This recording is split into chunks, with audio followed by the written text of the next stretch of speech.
Hello, good morning everybody.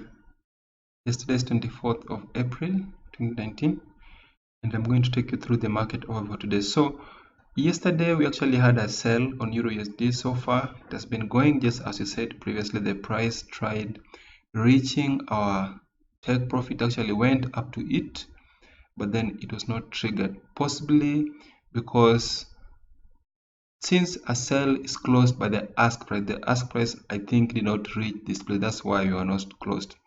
So we sold here.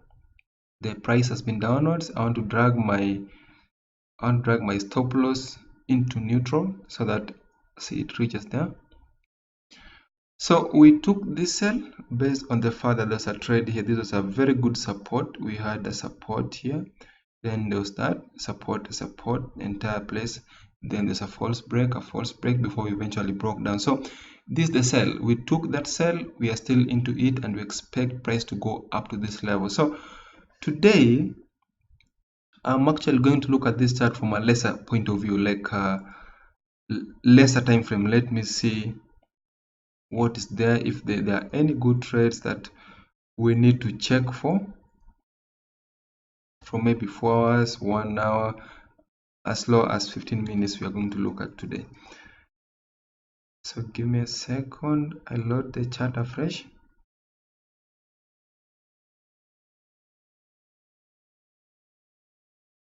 We have this Euro USD is here, daily. I said I'm going to look at it from the first chart. So on the first chart, the only thing I'm seeing, the levels I'm seeing on this chart, the first one is this one. This was the place where if you didn't sell it previously around this point, you still had the chance to sell it here. A support, a support, a support. There was a break. Price came back to the same place, and therefore you ought to have taken a sell while price was here. If you didn't sell it there, then the next best place for you to sell it is here. So we're basically following the downtrend. We are following anytime there's a clear sell, that is anytime there's a level that price has gone below. When price comes back to the same point, we actually look for a trade. So today, if you want to trade this pair correctly, you should be looking for a sell from somewhere around this point. Look for a sell. This was a support. Price went down. It tried coming back the first time. It should get back the second time. So if this is true, that in the course of today price actually comes back to this place but does not close beyond it, then we are going to look for a sell from that point, and that sell should push price up to this support. Basically that's just a support being broken becomes a resistance. So we want something like this. We want this to happen.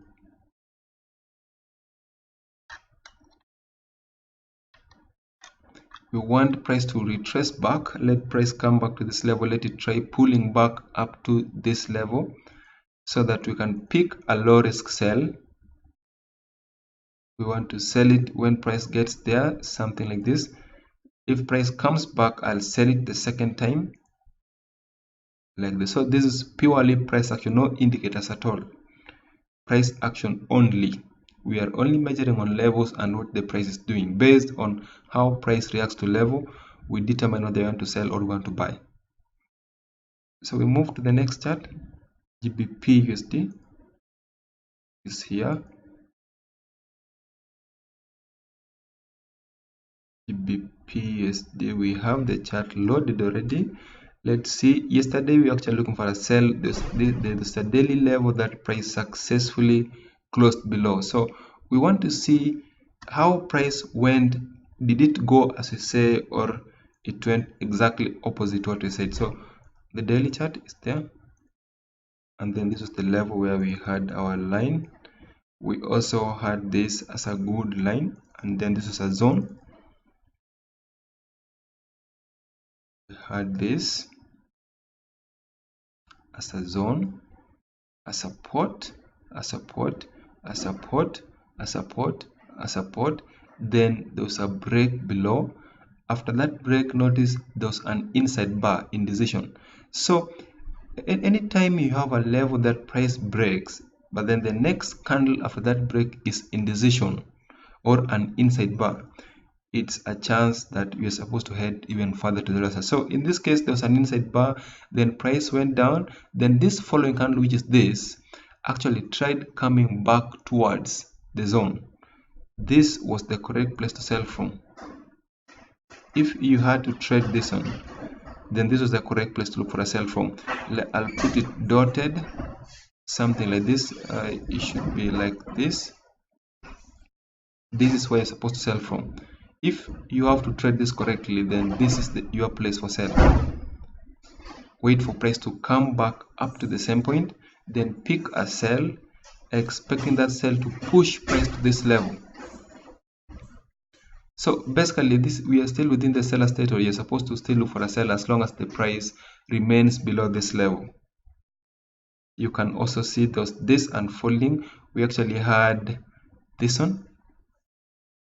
So whatever I'm looking at the moment, this is purely price action. There is no indicators at all, especially on these charts. I'm not using any indicator, just levels, clear levels. So have that, and then you also have this one, a good resistance, then price broke below. So basically, as it is, this is still a sell. The only thing you need to do is to wait for price to get back to the same level so that you can sell it with precision, like that, to the lower side. Then on the daily chart, let's look at another lesser time frame, maybe.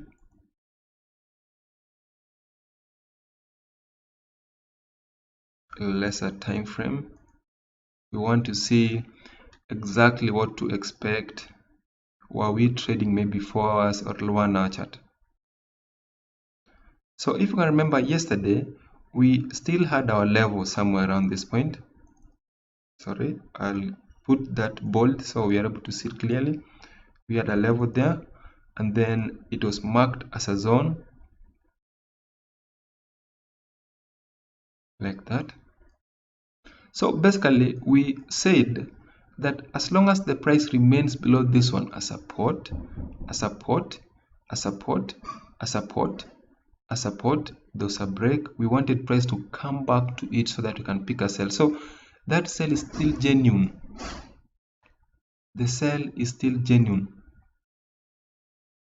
This is still a very good sell. You are still supposed to wait for price to get back.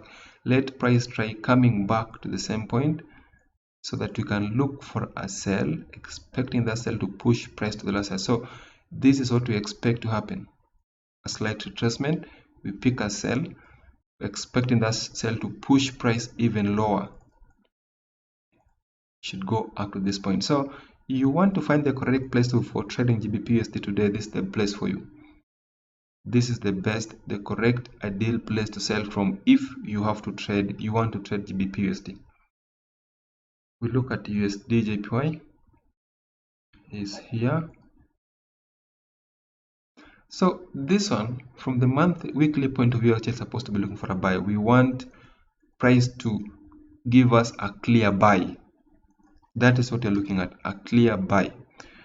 So to buy correctly, we have to wait for price around this candle's opening price. Basically, it's slightly below. We want price to pull back down up to that level. Let price try going back up to around 111.430. Let price pull back up to it. We'll pick a buy from that point. That buy should push price to the top up to 114.064. So that brings us to the end of currencies. Let's move on and see what we have on other symbols. That is SP500, Brent oil, and then the last one we're going to look at is gold. So what I want to mention about Brent oil is that I'll look at this one intensely in the afternoon. Today's webinar is basically on SP500. We want to see everything that you need to know about this symbol.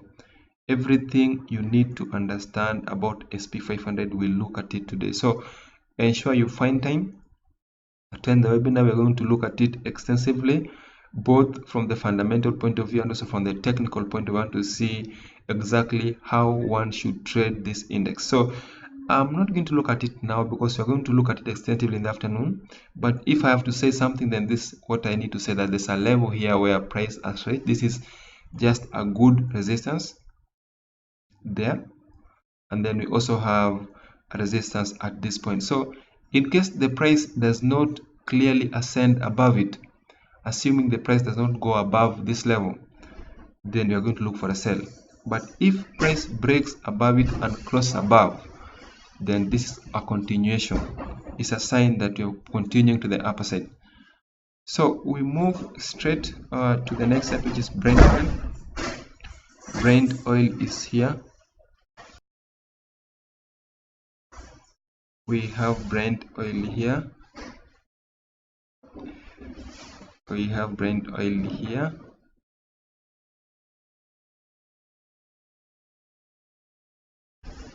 It's loaded on my screen already. From the daily point of view, we are actively upward. So if I was to add an indicator, we have this indicator, we have envelopes. I want to make it bold. This one is also bold, so that you're able to see it clear. So from the indicator you're having attached on this, that we are still basically upwards. We still expect price to move even higher. As long as the price remains confined above this indicator, we expect price to be proceeding upwards. Support, a support. There is also a good support there, and in case the price comes back to this indicator maybe sometimes in the future, then that will also be a very good place to buy from. So as it is, even now we are still upwards. We still expect price to move higher, especially as long as it remains above this indicator. This is 21 period envelope. You can see it's also used properly here as a dynamic resistance. Then price goes above it, it now turns into dynamic support, support, support, support, and we still expect it to be a support anytime the price comes back to it. So this one, there's nothing much to be added other than the fact that the price needs to retrace back, probably to fill this small gap here before you can proceed even higher. So we move on. We move to the last symbol, which is gold. Gold is here. This is silver, not gold. Gold is here. So assuming you don't understand, you can't differentiate between XAU and XAG, or you find yourself confused, then just know that the price of gold is always above 1000, while the price of silver normally is below 20 or somewhere around 20. So whichever, anytime you find that the price of any of these is around 20, less than 30 USD, that is silver. And if you find that the price of any of these is above 1000, then that is probably gold. So we have gold USD, we have gold euro, we have gold Australian dollar. The one I'm referring to is gold US dollar. So far gold has been downwards perfectly, as we mentioned some few days ago. We had our level here, a support, which price successfully broke below, but it's yet to come back to it. So we have a support. Have that as a good support there. We have a support, a support, a support, a support. Price broke below it. We want price to try coming back to the same point based on the pin bar we saw yesterday, which is this. We want price to pull back up to that level, up to this zone. We want price to get back to it. Then we'll pick a sell from that point, expect that sell to push price towards this level. This is the next key place to look for. So far on this commodity, we are waiting for a sell, and that sell has to be within this level. Place a pending sell limit somewhere around 1282.20, like that, and then have your stop loss above this candle. Then your take profit needs to be here. So if you have to trade this correctly, just ensure you have your trade, you have your sell limit, and then you have your stop loss, and then you have your take profit around here. So thank you very much. That should bring us to the end of today's overview. See you again tomorrow at the same time.